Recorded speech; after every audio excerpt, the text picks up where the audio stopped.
В зале торжественных регистраций Дворца бракосочетания города Якутска 29 апреля состоялось чествование супружеских пар ветеранов войны и тыла, проживших в любви и согласии более 70 лет. Семейные пары пронесли свою любовь сквозь войну и нелегкие послевоенные годы. Совместное наше мероприятие с ГБУ «Победа», которое посвящено 70-летию победы в Великой Отечественной войне. Как вы все знаете, управление ЗАГС работает с людьми пожилыми, которые прожили более 60 лет. Мы отмечаем здесь во Дворце бракосочетания 50 лет совместной жизни. И сегодня мы по традиции этот день решили посвятить людям, которые воевали, участникам Великой Отечественной войны, семейным их традициям, семейным ценностям. И вот к нам сегодня пришли 6 ветеранов, пары, семейные пары, которые прожили более 60, и даже есть пара, которая в этом году отмечает 70-летие совместной жизни. Мы живем 58 лет. Но мы учились в техникуме тут, в Яфаше, и там и познакомились. Он вернулся с фронта, а я приехала с севера. Не сразу поступила, в медицинское училище мы поступили. Я училась на 2-м курсе, и тогда он прибыл с армии. У нас был директор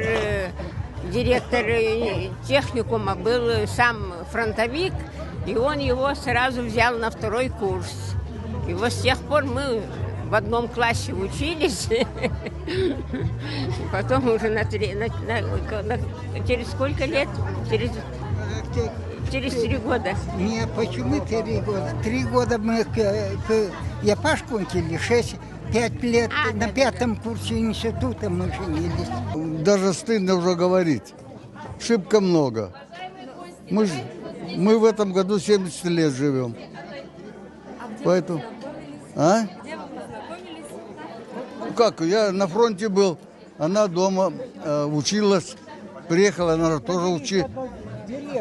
Мы в 1 класс вместе ходили, с одной деревни. Вот с фронта пришел, поженились. Вот такая служба. И живем. 2 детей. Правда, сын уже умер молодой. И вот такая судьба. А теперь внуки, правнуки есть. Для ветеранов выступили ученики 8 класса городской классической гимназии с инсценировкой из поэмы Александра Твардовского «Василий Теркин». Этот персонаж был любимым героем во фронтовых землянках.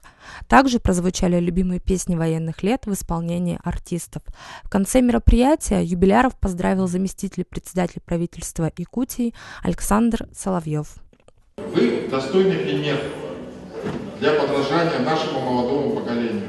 В этом зале каждую неделю происходит регистрация наших молодых пар.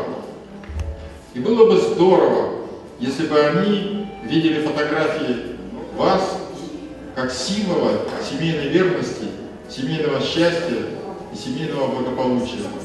Ведь только от любви рождаются счастливые дети.